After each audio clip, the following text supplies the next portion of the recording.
ఎప్పుడైనా ఒక విషయం గమనించారా? ఒక గదిలో ప్రశాంతమైన వాతావరణం ఉన్నప్పుడు ఎవరైనా ఒక్క చెడు మాట అంటే చాలు, ఆ వాతావరణమంతా ఒక్కసారిగా ఎలా మారిపోతుందో. ఖచ్చితంగా. ఒక రకమైన బరువు ఆవరించేస్తుంది గదా మనకు తెలియకుండానే. అవును, అదే. మాటలకు అంత భౌతికమైన శక్తి ఎక్కడ్నించొస్తుంది అనేది ఈరోజు మన డీప్ డైవ్లో అన్వేషిద్దాం. ముఖ్యంగా the architecture of redemption, purifying the soul and speech అనే మూలం ఆధారంగా బెయిట్ ఇజ్రాయెల్ ఇంటర్నేషనల్ మరియు గడ్డి ఎఫ్రోయిం నోట్స్ బోధనలను పరిశీలిద్దాం. అంటే ఆత్మ ప్రయాణం, మాటల శక్తి, వాటి వెనక ఉన్న రహస్యాలు అన్నమాట. కరెక్ట్. ఈ మూలాల ప్రకారం చూస్తే పుట్టుక అనేది కేవలం ఒక ప్రారంభం కాదు, ఒక అనంతమైన దైవిక కాంతిని పరిమితులున్న ఒక చిన్న దేహంలో దాచటమే జన్మించటం అంటే. దీన్ని ఎలా అర్థం చేసుకోవచ్చంటే, ఒక అద్భుతమైన వజ్రాన్ని ఒక చిన్న పెట్టెలో దాచినట్లుగా ఊహించుకుందాం. అవును.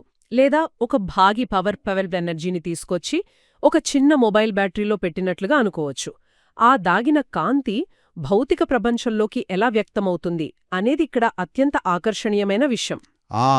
ఎలా వ్యక్తమవుతుంది? మాటల ద్వారానే కదా. కరెక్ట్.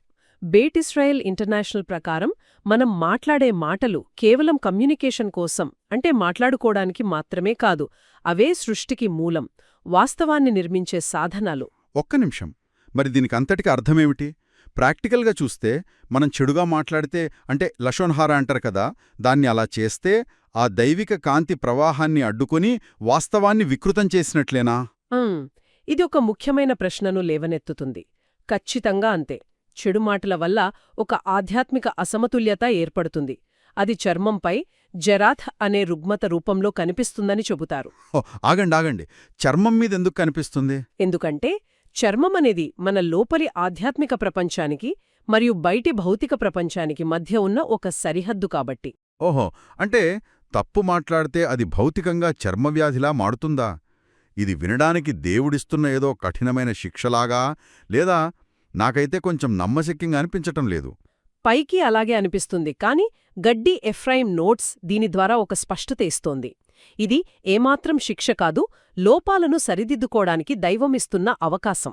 అంటే ఒక గొప్ప కరుణ. కరుణ? అదెలా? వ్యాధి రావడం కరుణ ఎలా అవుతుంది? ఆలోచించండి.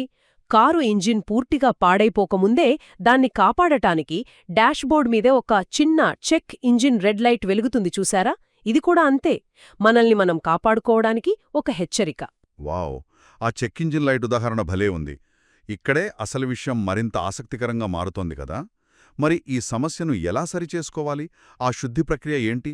ఈ ప్రక్రియలో గర్వానికి ప్రతీకగా ఒక భారీ దేవదారు చెట్టును తీసుకుంటారు. అలాగే వినయానికి ప్రతీకగా నేలకు హత్తుకుని పెరిగే చిన్న హిస్సోప్ మొక్కను వాడుతారు. రైట్, అంటే అహంకారాన్ని వదిలిపెట్టి హిసోప్పు మొక్కలా వినయంగా మారాలని దీని అర్థమన్నమాట. అవునవును. వాటితో పాటు దాగిన త్యాగానికి, స్వేచ్ఛకు ప్రతీకగా 2 పక్షులను కూడా వాడతారు. ఆ తర్వాత ప్రవహించే జీవజలాల ద్వారా అడ్డుకట్టలను తొలగిస్తారు. అంటే ఆ విషపూరితమైన మాటలను నిశ్శబ్దం చేసి స్వచ్ఛమైన మాటలను బయటకు రానివ్వడమన్నమాట. అప్పుడు దైవిక ప్రవాహం మళ్లీ పునరుద్ధరించబడుతుంది గదా. ఖచ్చితంగా పట్టుకున్నారు. దీన్ని ఒక విస్తృత కోణంలో చూస్తే ఇంకో అద్భుతమైన విషయం తెలుస్తుంది. ఈ అసమతుల్యత కొన్నిసార్లు మనుషులకే కాదు, ఇళ్లకు కూడా వస్తుందట. ఇళ్లకు రావడమేంటి? అంటే గోడలు పగుళ్లు రావడలాంటిదా? అవును. ఆ ఇంట్లో పగిలిన గోడలను పూర్తిగా కూల్చివేసినప్పుడు ఆ పగుళ్ల వెనుక ఎప్పుడో దాచిన నిధులు బయటపడతాయట. జీవితంలో ఎదురయ్యే ప్రతిపతనం మరియు విచ్ఛిన్నం వెనుక ఒక గొప్ప అవకాశం దాగి ఉందన్నదే ఇక్కడ అసలు ఉద్దేశం. నిజంగా ఎంత అద్భుతమైన ఆలోచన. విచ్ఛిన్నమైనప్పుడే కొత్త ఆవిష్కరణలకు మార్గం సుగమమవుతుంది. మన ప్రయాణంలో ఏదీ వృధా కాదనమాట. 100% నిజం. పాత అడ్డుకట్టలను బద్దలు కొడితేనే కదా కొత్త వెలుగు పుట్టుకొచ్చేది. కరెక్ట్. ఈ చర్చ తర్వాత ఒక బలమైన ఆలోచన వస్తుంది. ప్రస్తుతం జీవితంలో ఎదురవుతున్న కష్టాలు లేదా పగుళ్ళు కేవలం బాధించటానికొచ్చినవి కావు. అవి భవిష్యత్తులో ఏ గొప్ప అవకాశాలకు, ఏ కొత్త వెలుగుకు దారిచూపుతున్నాయో ఒకసారి లోతుగా అన్వేషించాలి. ఆ పగుళ్ల నుంచే కదా కాంతి లోపలికొచ్చేది.